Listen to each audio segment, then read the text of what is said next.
Selalu lisan kita memuji Sang Pencipta Allah dalam setiap keadaan kita. Kaya ataupun miskin, tua ataupun muda, sehat ataupun sakit.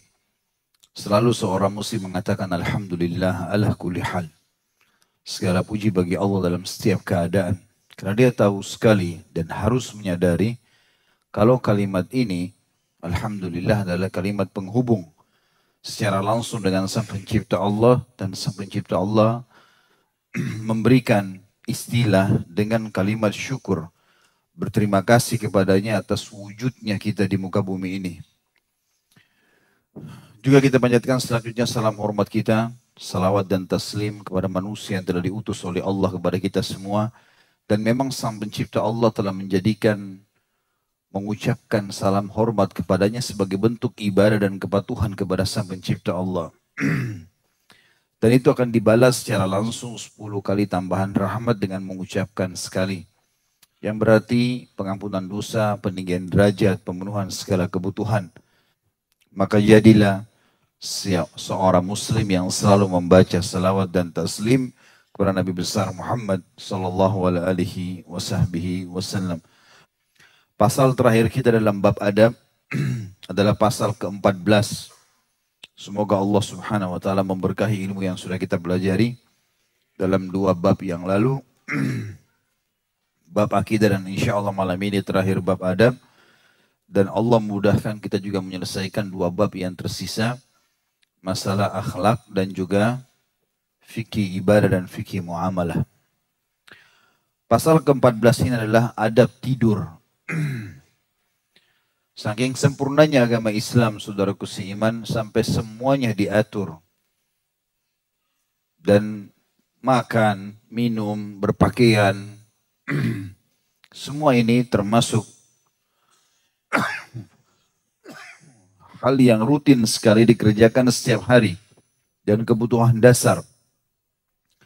Makanya Islam datang mengatur tata caranya dan bagaimana perbuatan-perbuatan yang dasarnya dibebankan oleh Sang Pencipta Allah kepada setiap orang di antara kita. Selalu lapar untuk butuh makanan, selalu haus untuk butuh cairan, selalu capek, letih, sakit untuk membutuhkan istirahat. Maka itu Allah SWT sudah aturkan semua. Bagaimana caranya sesuatu yang telah dibebankan kepada kita itu menjadi nilai pendekatan diri kepadanya Sang Pencipta Allah. Dan itu sebabnya kenapa dikemaslah sebuah tema namanya adab tidur. Syekh Abu Bakar Al-Jazair rahimahullah berkata, seorang muslim berpandangan bahwa tidur itu bagian dari karunia dan nikmat yang diberikan oleh Allah Subhanahu wa taala kepada manusia sebagaimana difirmankan di dalam surah Al-Qasas ayat 73. A'udzu billahi minasyaitonir rajim. Bismillahirrahmanirrahim. Wa mir rahmatihi ja'ala lakumul laila wan nahara litaskunu fihi wa litabtagu min fadlihi wa la'allakum tashkurun. Dan karena rahmatnya lah Allah Subhanahu wa taala, Dia jadikan untuk kalian malam dan siang. Malam supaya kalian beristirahat, dan siang supaya kalian mencari dari karunia-Nya, bekerja. Dan semua itu agar kalian bersyukur kepadanya. Juga dalam surah Naba ayat 9 Allah Subhanahu wa taala berfirman, A'udzu billahi minasyaitonir rajim wa ja'alna naumakum subata. Dan kami jadikan tidur kalian itu betul-betul untuk istirahat. Jadi memang tidur adalah salah satu tanda-tanda dari kebesaran Allah Subhanahu wa taala. Tentu banyak sekali ayat yang membahas masalah malam dan siang, masalah tidur dan istirahat. Semua itu menjelaskan, dan ini diantaranya Allah jadikan istirahat memang atau tidur itu bagian daripada kebutuhan manusia. Tentu tidur ini teman-teman sekalian punya hukum-hukum syar'i dalam agama kita ya. Salah satu yang tidak terkena hukum adalah orang yang tidur. Karena dia lagi istirahat dan dia tidak sadar apa yang dia lakukan. Makanya kata Nabi SAW, diangkat pena catatan amal dari 3 orang. Anak kecil sampai dia balik, orang gila sampai dia sadar, dan orang tidur sampai dia bangun. Jadi kalau ada orang lagi tidur, suami istri misalnya, dia mimpi berantem lalu dia tonjok istrinya. Contoh saja. Contoh. Jangan dilakukan. Kemudian istrinya mati gara-gara tonjokan itu. Misal. Kena hukum gak suaminya? Asal tidur benar ya. Jangan begitu habis tonjok terus pura-pura tidur. Atau mungkin istrinya sebaliknya. Tidak sadar dalam keadaan tidur. Karena kadang-kadang ada orang ngigau. Gak sadar. Dia mimpi berantem. Atau mungkin seorang ibu lagi nyusui anaknya. Dia lagi tertidur. Banyak anak-anak bayi meninggal. Tertekan dengan payudara ibunya misalnya. Atau yang semisalnya lah. Ya, semisalnya. Termasuk bunuh diri haram. Tapi ada orang lagi tidur, dia tidak sadar dia jalan jatuh dari teras rumah misalnya. Maka semuanya itu terlepas dari hukum. Ya. Karena memang dijadikan tidur untuk istirahat. Tidur juga ini teman-teman sekalian sebuah keajaiban. Karena kita terletak di atas ranjang kita atau di tempat tidur kita. Namun di dalam tidur kita bisa bermimpi menyaksikan banyak hal. Mungkin seseorang di antara kita mimpi membawa pesawat. Mungkin. Lagi perang. Ya. Atau mungkin orang mimpi biologis. Padahal sebenarnya dia tidak. Mimpi junub. Yang ketawa bujang ini ya. Saya cuma kasih contoh-contoh. Dan dia di atas ranjangnya.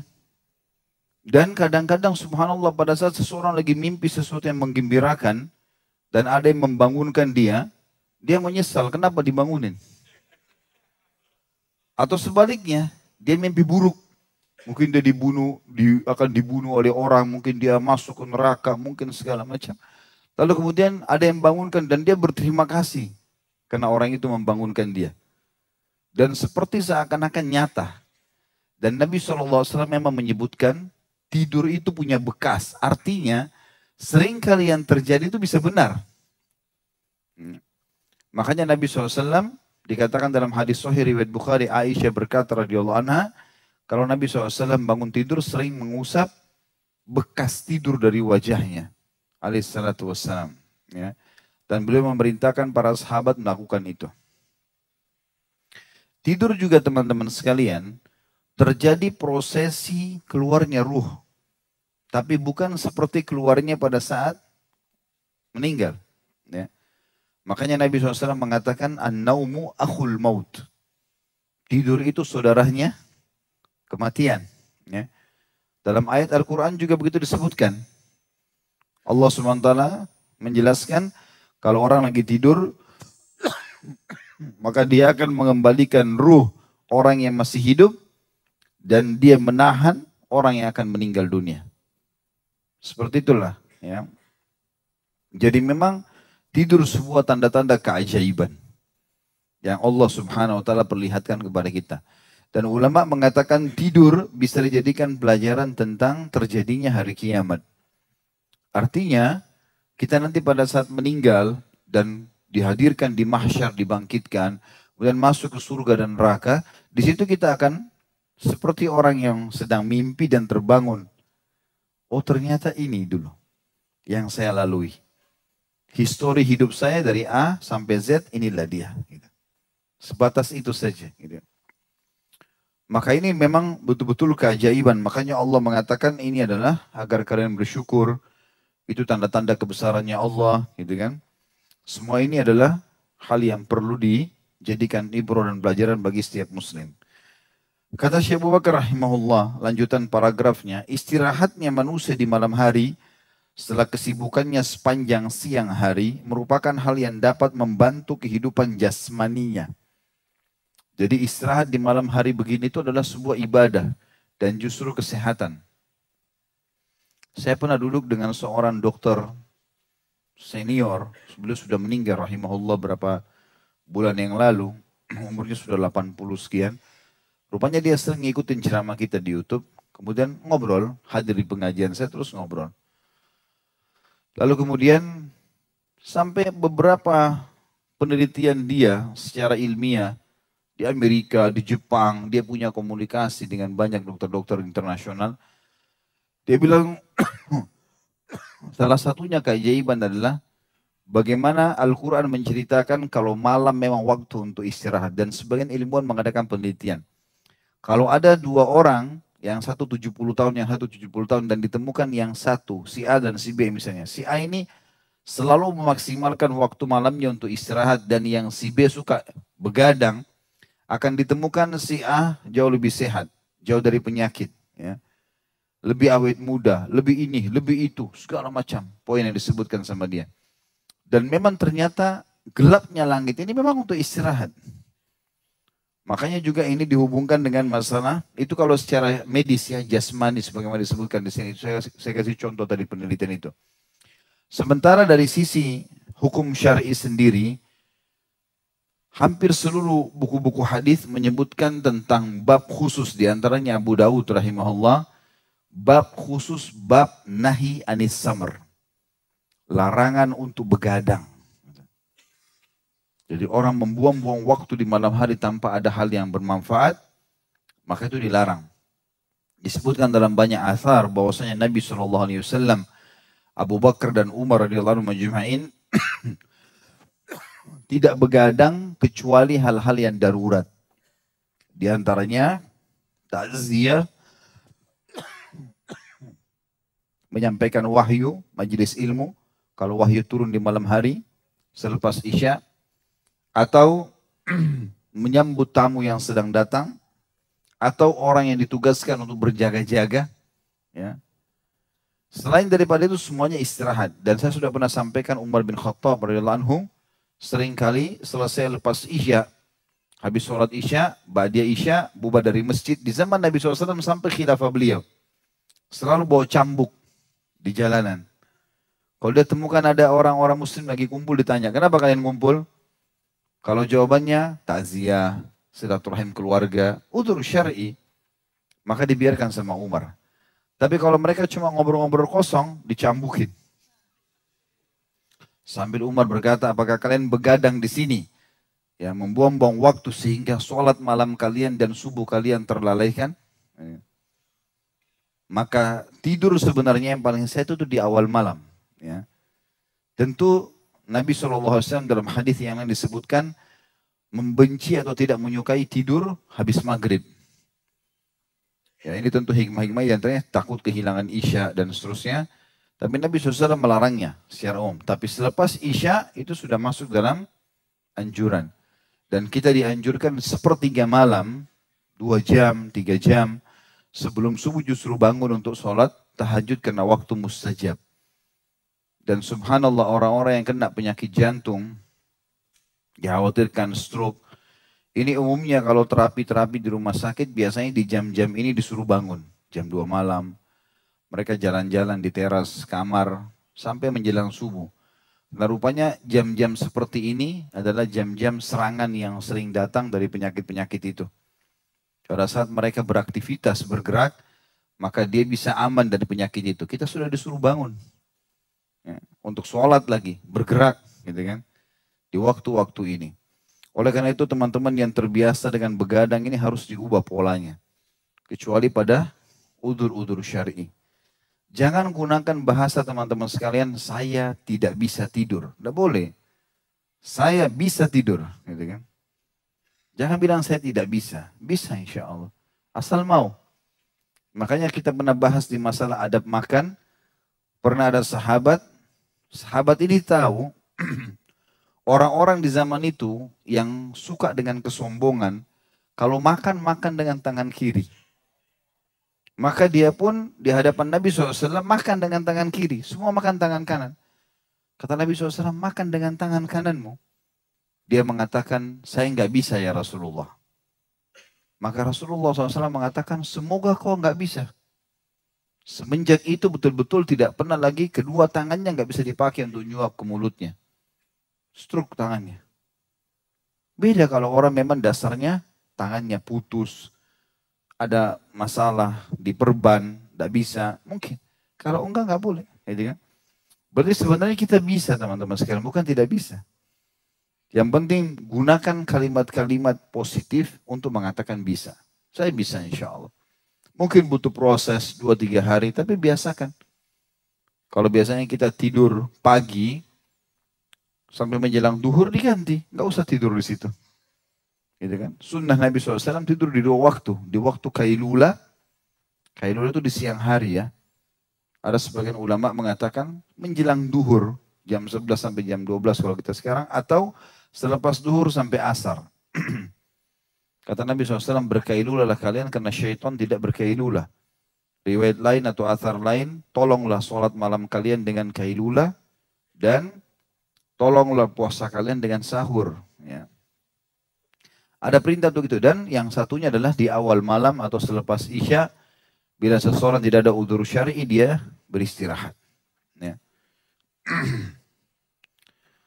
Dikatakan selanjutnya, saya ulangi kembali ya, istirahatnya manusia kata beliau di malam hari setelah kesibukannya sepanjang siang hari merupakan hal yang dapat membantu kehidupan jasmaninya sehat, membantu agar tetap tumbuh dan tetap bergairah sehingga dapat melaksanakan tugas-tugas yang telah Allah jadikan sebagai tujuan hidupnya. Maka mensyukuri karunia ini mengharuskan seorang muslim untuk memperhatikan adab-adab berikut ini pada saat tidurnya. Yang pertama, tidak menunda waktu tidurnya sesudah sholat isya. Kecuali karena keperluan darurat seperti mengulangi pelajaran atau ilmu. Seperti kita insya Allah termasuk menuntut ilmu ini. Berbincang-bincang dengan tamu. Kebetulan ada tamu datang, kita wajib melayani tamu. Atau bercengkrama dengan istri. Ini khusus babnya juga boleh. Ya. Ya syukurlah orang yang punya istri, yang masih bujang apa boleh buat. Cengkrama dengan mengkhayal saja. Tapi yang jelas termasuk. Jadi kalau ada orang begadang karena istrinya ajak ngomong gak masalah. Gak berdosa. Kata Nabi SAW dalam hadis yang lain, 3 hal tidak termasuk hal yang sia-sia. Artinya berpahala walaupun buang-buang waktu istilahnya. Seseorang yang mencari nafkah, seseorang yang mengurus tunggangan jihadnya, dan cengkeramanya seseorang dengan istri. Maka miskin orang yang tidak nikah. Saya tidak tahu harus nasihat apa lagi. Abu Barzah telah meriwayatkan bahwasanya Nabi Muhammad SAW tidak menyukai tidur sebelum sholat isya atau ngobrol sesudahnya. Ini riwayat Bukhari nomor 548 dan Imam Muslim 647. Yang kedua, berusaha untuk tidak tidur sebelum berwudu terlebih dahulu, karena Rasulullah SAW telah bersabda kepada Al-Bara' ibn Azib radhiyallahu anhu, "Idza ataita madja'aka fatawadda wudu'aka lis-shalah." Apabila engkau hendak tidur, kata Nabi SAW kepada Al-Bara' radhiyallahu anhu, maka berwudulah terlebih dahulu sebagaimana wudu'mu untuk sholat. Hadis ini riwayat Bukhari nomor 247 dan Imam Muslim 2710. Jangan tinggalkan ini teman-teman sekalian. Mau tidur walaupun malas berdiri. Wudu dulu. Wudu itu 1 menit. Sebentar. Tapi syaitan selalu bisikan kita nggak usah lah. Udah ngantuk. Nggak, lawan. Ingat, sama syaitan nggak ada negosiasi. Semua bisikan dia negatif. Enggak, saya nggak mau. Lawan. Dan sebatas itu kok. Syaitan mudah sekali dikalahkan. Karena kalau kita tolak selesai. Dia akan datangkan hila atau tipu muslihat yang lain. Kalau tidak berhasil. Gitu kan. Wudu. Apalagi banyak sekali hadis-hadis yang menyebutkan tentang masalah wudu ini. Di antaranya hadis yang dihasankan oleh para ulama hadis. Kalau seseorang tidur dalam keadaan berwudu. Allah titipkan malaikat bersamanya di ranjangnya. Dan setiap kali dia bergerak, malaikat tersebut memohonkan ampun untuknya. Hanya dengan wudu, gitu kan? Bersih, suci. Kenapa tidak ini? Dan kata Nabi SAW kepada beberapa sahabat, maukah kalian aku tunjukkan Amalan yang paling banyak menghapuskan dosa dan meninggikan derajat di surga. Kata para sahabat, tentu ya Rasulullah. Kata Nabi SAW, berwudu di waktu-waktu yang dibenci dan memperbanyak langkah-langkah kaki menuju ke masjid. Jadi berwudu di waktu dibenci ini kata ulama termasuk pada saat mau tidur. Malas, orang sudah nggak mau, udah ngantuk. Coba dilawan, wudu. Gitu kan. Yang ketiga, tentu wudu juga punya keutamaan, sudah banyak kita bahas itu ya. Atau nanti ada bab sholat, kita akan bahas insya Allah ke depannya. Minimal sekali teman-teman dia akan menjatuhkan dosa-dosa kita. Sebagaimana sabda Nabi SAW dalam hadis riwayat Muslim, tidak ada seorang Muslim yang berwudu kecuali akan berjatuhan semua dosa-dosa bersama tetesan air yang terakhir. Kalau dia mengasuh tangannya, berjatuhlah semua dosa-dosa dari telapak tangannya bersamaan dengan tetesan air yang terakhir. Kalau kumur-kumur dengan hidung, jatuhlah dosa dari bulu dan hidungnya. Kalau membasuh wajahnya, jatuh dosa dari matanya, gitu kan? Kemudian kalau dia membasuh kepalanya dari kepalanya, kalau kakinya maka jatuh dari kakinya. Jadi pembersihan dosa. Belum lagi penambahan cahaya pada hari kiamat. Sebagaimana Nabi SAW bersabda kepada para sahabatnya, aku ingin sekali ketemu dengan saudara-saudaraku. Kata para sahabat, ya Rasulullah, kami saudara-saudara Anda. Kata Nabi SAW, bukan. Kalian adalah sahabat-sahabatku. Saudara-saudaraku yang akan datang sepeninggalku nanti. Kata para sahabat, ya Rasulullah, bagaimana Anda mengenal mereka? Sementara ketemunya nanti di mahsyar. Kita kan ketemu dengan Nabi SAW di mahsyar. Sekarang nggak mungkin. Kata Nabi SAW, akan keluar dari tempat, mohon maaf, akan keluar dari tempat-tempat wudhu mereka cahaya yang terang. Bukankah seseorang kalau memiliki kuda-kuda, kemudian ada di antara kuda-kuda tersebut yang keempat kakinya berbulu putih, bisa dibedakan dengan kuda-kuda yang lain? Kata para sahabat, tentu. Kata Nabi SAW, begitulah mereka akan kelihatan hari kiamat bercahaya dari tempat-tempat wudhunya. Jadi banyak keutamaan. Yang ketiga, hendaknya tidur dimulai dengan miring sebelah kanan badan dan berbantalkan tangan kanannya di pipinya.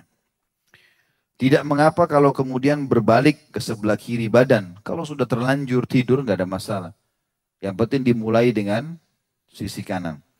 Sebab Rasulullah SAW pernah bersabda kepada Al-Bara' ibn Azib radhiyallahu anhu, "Idza ataita madja'aka fatawadda' wudu'aka lis-shalah, thumma taji' ala shikkikal ayman." Apabila engkau akan tidur, hendaknya berwudu sebagaimana wudunya, wudukmu untuk sholat. Lalu berbalinglah pada sisi lambung kanan tubuhmu. Hadis ini riwayat Bukhari nomor 247 dan Imam Muslim 2710. Juga dalam hadis yang lain, idza awaita ila firashika wa anta tahirun fatawassad yaminak. Apabila engkau beranjak hendak tidur, hai bara, sedangkan engkau dalam keadaan suci dari hadas, maksudnya berwudu, maka berbantalkanlah dengan tangan kananmu. Hadis ini riwayat Abu Daud nomor 5047.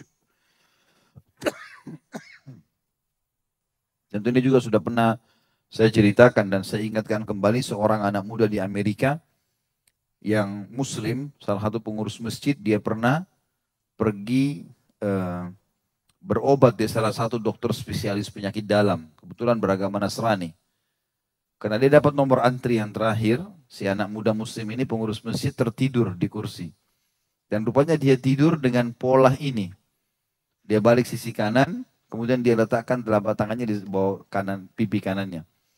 Rupanya dipanggil-panggil nomornya, dia nggak, karena tidur dia nggak sadar. Sampai dokternya menutup tempat praktek, dilihat masih ada pasiennya. Lalu dokter ini heran melihat cara tidurnya anak muda ini. Diperhatikan baik-baik. Tidak dibiarkan bangun. Terus saya dokter itu memperhatikan baik-baik, kemudian dia tunggu. Sampai orang itu bangun. Waktu si muslim ini bangun, kata dokter itu, kau pasien saya? Dia bilang, iya. Sebelum kau konsultasi, saya mau tanya, kamu ini belajar dari mana cara tidur ini? Kata si muslim itu dengan santainya, ini ajaran agama kami. Kata dokter tersebut, kau yakin belum pernah kau baca dari buku manapun? Dia bilang belum. Saya cuma tahu ini ada hadis Nabi kami, menyuruh kami tidur di sisi kanan. Maka kata dokter Nasrani tersebut memberikan kesaksian, ketahuilah saya baru mengikuti seminar tentang tidur sehat dan ternyata penelitian internasional membuktikan ini adalah cara tidur tersehat. Makanya saya heran kenapa kau sudah tahu, sementara itu belum disebarluaskan gitu. Dia tidak tahu kalau sudah 1400 tahun yang lalu. Hanya antum saya nggak mau praktekin nih. Tidurnya macam-macam, tengkurap lah, balik kiri lah. Ya. Jazakallah khair. Gitu Marwan ini hilang terus di bawah. Sini ente duduk. Banyak orang begitu jadi panitia, pura-pura sibuk padahal tidak dengar taklim. Nah, tidak boleh. Itu peringatan, mana nggak gibah di depan kan?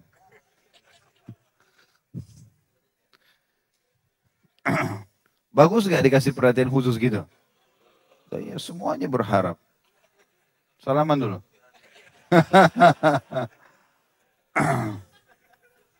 Yang keempat, jangan tidur dengan badan tengkurap di malam ataupun siang hari.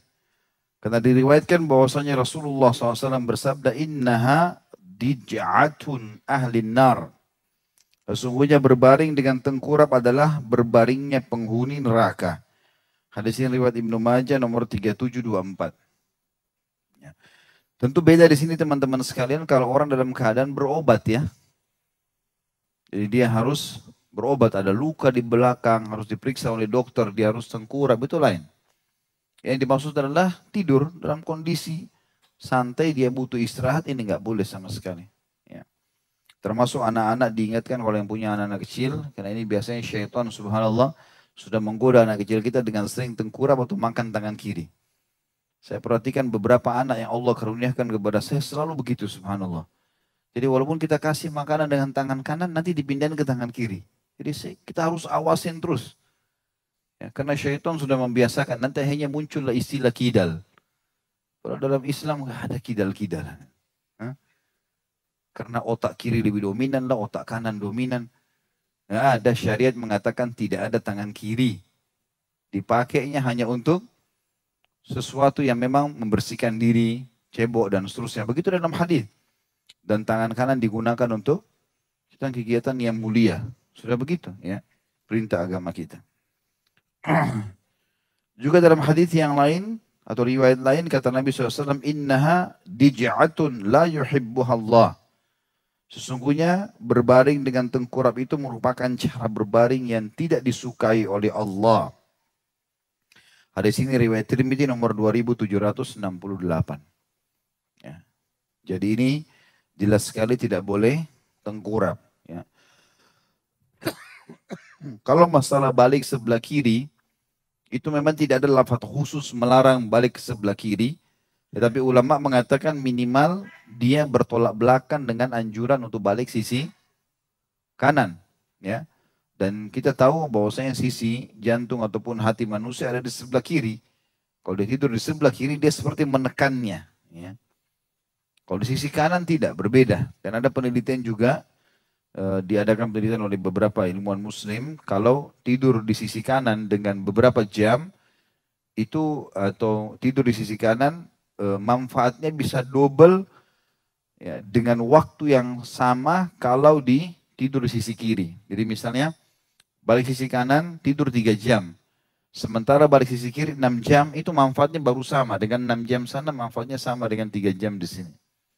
Jadi banyak sekali kelebihan-kelebihan. Tapi yang paling penting adalah kita mengejar pahala yang dijanjikan hanya dengan tidur dan berwudu tadi. Ya. Bisa dijalankan? Baik. Yang kelima, hendaknya mengamalkan zikir-zikir berikut ini. Yang pertama dari poin kelima ini adalah membaca 33 kali seperti habis sholat. Subhanallah, Alhamdulillah, Wallahu Akbar. Ini dibaca masing-masing 33 kali.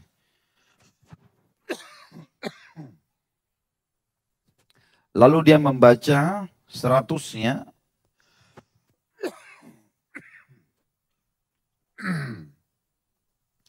Dia menggenapkan 100-nya dan membaca La ilaha illallah wahdahu la syarikalah.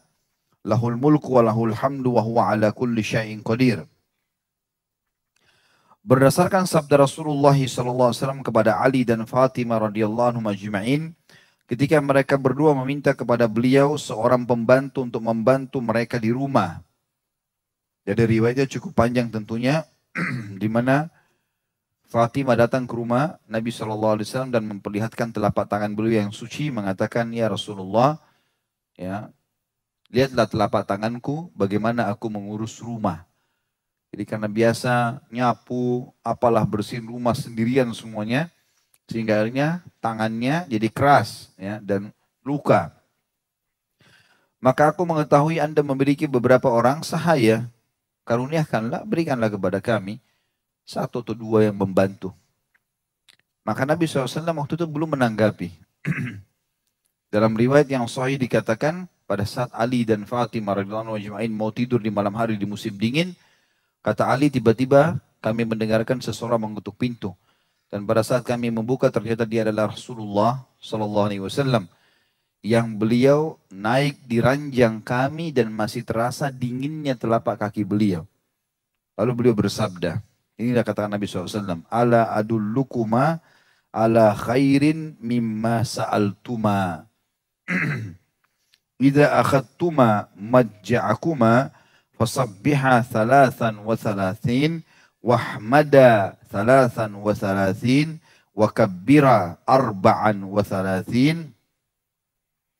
fahuwa khairun lakuma min khadim. Maukah kalian aku tunjukkan kepada yang lebih baik daripada yang kalian minta, yaitu apabila kalian telah berbaring di tempat tidur kalian, bertasbihlah kepada Allah 33, bertahmidlah 33, dan bertakbirlah 34. Itu lebih baik daripada kalian, bagi kalian daripada seorang pembantu. Ini riwayat Imam Muslim nomor 2727. Riwayat ini menyebutkan 33, ada riwayat 34, riwayat yang lain menyebutkan 33. Mirip dengan lafaz setelah sholat. Jadi ada lafaz yang menyebutkan, siapa yang membaca Subhanallah 33, Alhamdulillah 33, Allah Akbar 33 setelah sholat dan menggenapkan 100 dengan La ilaha illallah wahdahu la syarikalah, lahul mulku wa lahul hamdu wa huwa ala kulli syai'in qadir, maka diampuni dosanya walaupun sebanyak buih di lautan. Ada riwayat lain yang menyebutkan, dan bertasbihlah Subhanallah 33, bertahmid Alhamdulillah 33, dan bertakbirlah 34. Jadi dua-duanya sama. Dalam riwayat ba'da sholah ada 33 dan 34. Khusus takbirnya 34. Dalam mau tidur juga begitu. Dua-duanya bisa diamalkan. Di sini sabda Nabi SAW, lebih baik bagi kalian daripada pembantu. Ulama mengatakan, secara zahir hadis ini menggambarkan kepada kita tentang manfaat membaca zikir ini. Ya, di antaranya bisa menghilangkan letih, bisa membangkitkan semangat ya dalam membaca ini. Jadi teman-teman yang lagi capek, lagi letih, kena kerja, cari nafkah, apa sajalah, lagi malas, baca ini 33 masing-masing. Ini makna daripada lebih baik daripada pembantu, artinya bisa memberikan semangat kalian bekerja tanpa kalian butuh pembantu. Dan ini bukan berarti dilarang pakai pembantu ya. Nabi SAW sedang menyampaikan wahyu kepada mereka berdua, Ali dan Fatimah radhiyallahu anhum. Tapi di rumah Nabi SAW ada pembantu, bahkan di setiap istri-istri beliau ada pembantu. Setiap istri ada satu pembantu, ya, yang membantu mereka. Aisyah, Ummu Salamah, Saudah, semuanya memiliki pembantu masing-masing. Dan itu banyak riwayat yang menjelaskan. Di antaranya riwayat Ummu Salamah, hadis Bukhari. Beliau mengatakan pernah satu kali Rasulullah SAW sedang ada di rumahku. Kemudian beliau pun memegang siwak lalu memanggil-manggil pembantuku. Gitu. Kemudian pembantu tersebut tidak muncul. Aku pun mendatangi kamarnya, ternyata aku temukan pembantu tersebut sedang memainkan kerikil. Lalu aku mengatakan, apakah kamu sibuk dengan kerikilmu sementara Rasulullah SAW memanggilmu? Maka dia pun segera menghadap kepada Nabi SAW, pembantu tersebut, lalu mengatakan, ya Rasulullah, demi zat yang telah mengutusmu, sesungguhnya aku tidak dengar. Kata Nabi SAW, kalau bukan karena kisos, aku bisa mencambukmu dengan kayu siwak ini. Mestinya kamu jawab. Gitu. Seperti itulah. Tapi saksi bahasa ada pembantu. Waktu Aisyah radhiyallahu anha difitnah berzina dengan Safwan, maka Ali bin Abi Thalib itu ditanya pendapatnya, bagaimana pendapatmu hai Ali? Kata Ali, ya Rasulullah, orang yang paling dekat dengan Aisyah ada pembantunya. Tanya, pernah nggak dilakukan? Pembantu pasti tahu apa yang dikerjakan oleh majikannya. Maka mereka pun datang dan menyanyikan pembantu tersebut, dan pembantu tersebut mengatakan, saya tidak pernah mengetahui ada kesalahan dari Aisyah. Jadi intinya ada pembantu. Jadi hadis ini bukan masalah melarang pembantu, tetapi memberikan hukum, menyampaikan hukum syar'i tentang kalau orang tidak mampu, dia harus urus anaknya sendiri, rumahnya sendiri, maka dia bisa ikutkan dengan zikrullah ini. Yang kedua, dari poin kelima ini, zikir-zikir yang dibaca adalah hendaklah membaca surah Al-Fatihah dan awal surah Al-Baqarah hingga firman-Nya ayat 1 sampai ayat 5 ya. A'udzubillahi minasyaitonirrajim faulaika humul muflihun. Dari alif lam mim dzalikal kitabul la raiba fihi sampai waulaika humul muflihun. Juga ayat kursi dan penutup surah Al-Baqarah. Lillahi ma fis samawati wa fil ardh sampai akhir. Yaitu mulai dari ayat 284 sampai 286. Karena ada anjuran dari Rasulullah SAW mengenai hal itu. Hadis ini diriwayatkan tentu oleh Imam Bukhari nomor 3275 dan 5040. Tentu ini banyak sekali ya. Ya, sabda Nabi SAW berhubungan dengan masalah ini. Seperti misalnya hadis yang mengatakan siapa yang membaca ayat kursi pada saat akan tidur maka dia tidak akan bisa diganggu oleh syaitan. Riwayat lain dia tidak akan bisa diganggu oleh para penyihir. Ya. Jadi memang ada hadis-hadis yang menyebutkan masalah itu, termasuk juga sama dengan 5 ayat pertama Al-Baqarah. Karena ini kan semua di Al-Baqarah ya. 5 ayat pertama Al-Baqarah, ayat kursi juga di tengah-tengah Al-Baqarah. Kemudian akhir Al-Baqarah juga dibaca. Dan ini juga termasuk melindungi semua dari gangguan-gangguan syaitan. Yang ketiga di poin kelima, hendaknya doa terakhir yang dibaca saat akan tidur adalah doa yang diajarkan Rasulullah SAW. Bismika Allahumma wada'tu jambi wa bismika arfa'u. Allahumma in amsakta nafsi fakfir laha wa in arsaltaha fahfadha bima tahfadhu bihi as-salihin min ibadik.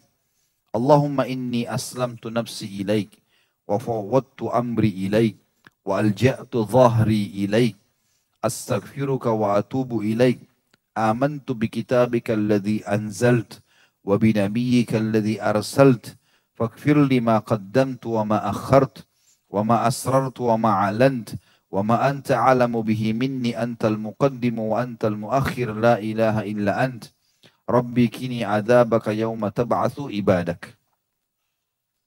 Itu diriwayatkan oleh Imam Abu Dawud ya, nomor 5045 dan juga sanadnya sahih atau disahihkan oleh Abu Dawud, dan juga ada yang merawikan yang lain-lain yang artinya dengan menyebut namamu ya Allah aku letakkan punggungku ini, dan dengan menyebut namamu pula aku mengangkatnya. Ya Allah, jika engkau mengambil jiwaku ini maka ampunilah dia. Dan jika engkau melepaskannya maka peliharalah ia sebagaimana pemeliharaanmu kepada hamba-hambamu yang soleh. Ya.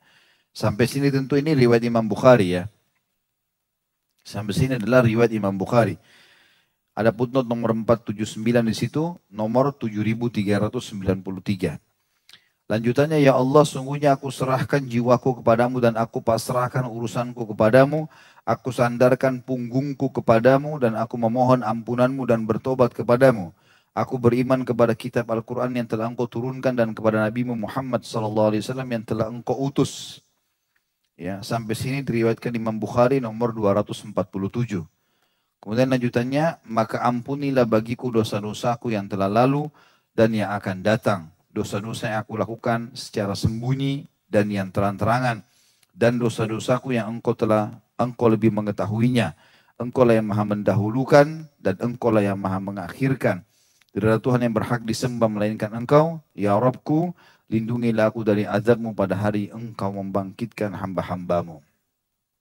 Ini termasuk doa sebenarnya gabungan 3 riwayat ya. Bagi yang belum hafal di foto saja tentunya. Umumnya orang kalau mau tidur masih pegang handphone segala macam bisa dibaca. Ya gitu. Sekarang kan ada orang menjadikan handphone sebagai pasangannya juga. Nah, susah, tidak bisa hidup kecuali dengan dia. Gitu. Baik, yang keempat di poin kelima ini, jika terbangun di tengah-tengah tidurnya hendaklah membaca. Ini harus dihafal di luar kepala ini teman-teman sekalian. Kalau terkaget, baik itu kagetnya mau bangun atau kaget saja lalu masih ngantuk mau lanjutin tidur. Pokoknya kaget, kaget itu gunakan baca ini. Ini luar biasa doanya dan dihafal. Antum sudah hafal sebenarnya. Ini bunyinya adalah kalau dia terbangun di tengah-tengah tidurnya hendak membaca la ilaha illallah wahdahu la syarikalah lahul mulku wa lahul hamdu wa huwa ala kulli syai'in qadir. Subhanallah walhamdulillah wa la ilaha illallah wallahu akbar wa la hawla wa la quwata illa billah. Thumma qala Allahumma gfirli. Ya. Jadi di sini ikhwah sekalian 3 zikir yang digabungkan ya. La ilaha illallah wahdahu la syarika la lahul mulku wa lahul hamdu wa huwa ala kulli syai'in qadir. Lalu disambung subhanallah walhamdulillah wa la ilaha illallah wallahu akbar. Yang terakhir wala haula wala quwata illa billah. Ya. Ini semua sudah dihafal kan? Hafal nggak? Cambuk aja kalau enggak. Zikir paling gampang ini. Ya. Kalau ini juga belum dihafal la haula wala quwata illa billah. La ilaha illallah wahdahu la syarikalah lahul mulku wa lahul hamdu wa huwa ala kulli syai'in qadir. Tidak ada yuhyi wa yumitnya ya. Subhanallah walhamdulillah wa la ilaha illallah Allahu akbar wa la haula wa la quwata illa billahil aliyil azim. Wa la haula wa la quwata illa billah. Ada riwayat lain aliyil azim juga ada tambahannya. Kemudian tambah dengan satu kalimat Allahumma gfirli. Ini kata Nabi SAW, siapa yang baca ini pada saat kaget malam hari, ya, maka diampuni semua dosanya. Semua dosanya. Kalau dia berdoa diijabah. Kalau dia sholat diterima. Hah? Luar biasa ini. Padahal zikir yang sudah kita hafal. Gitu kan? Maka harus diterapkan nih teman-teman sekalian. Ya. Ini kata Nabi SAW yang artinya tidak ada Tuhan yang berhak disembah kecuali Allah. La ilallah wahdahu la syarikalah. Lahul mulku wal hamdu wa huwa ala kulli syai'in qadir. Tidak ada sekutu baginya. Kepunyaannya lah segala kerajaan dan segala puji baginya. Kemudian subhanallah walhamdulillah wa la ilaha illallah Allah akbar. Ya.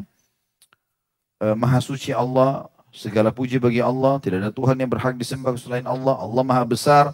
Wa la hawla wa la quwata illa billah. Dan tidak ada dan upaya kecuali dengan pertolongan Allah. Kemudian dia membaca Allah maghfirli ya Allah ampunilah aku. Lalu berdoa dengan doa apa saja yang ia suka. Niscaya dikabulkan. Karena Rasulullah SAW bersabda.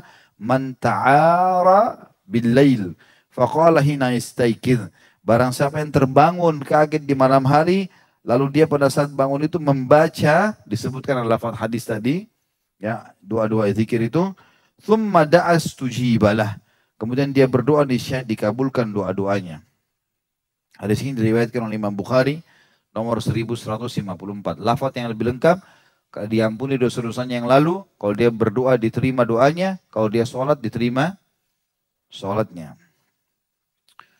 Jika ia bangkit lalu berwudu, kemudian melakukan sholat, niscaya sholatnya diterima. Atau ia berdoa, la ilaha illa anta subhanaka Allahumma astaghfiruka li dhanbi wa as'aluka rahmatak. Allahumma zidni ilma wa la tuzigh qalbi ba'da idh hadaitani wa habli min ladunka rahmah innaka antal wahhab. Riwayat ini diriwayatkan oleh Imam Abu Dawud nomor 5061 yang artinya tidak ada Tuhan yang berhak disembah melainkan Allah.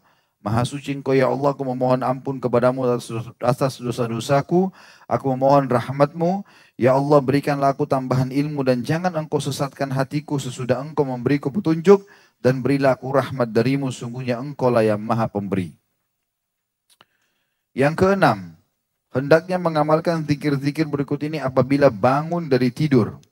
Tadi kan itu pada saat terkaget tidur. Ada zikir sebelum tidur, ada zikir pada saat kaget, ada zikir pada saat sudah bangun. Ya.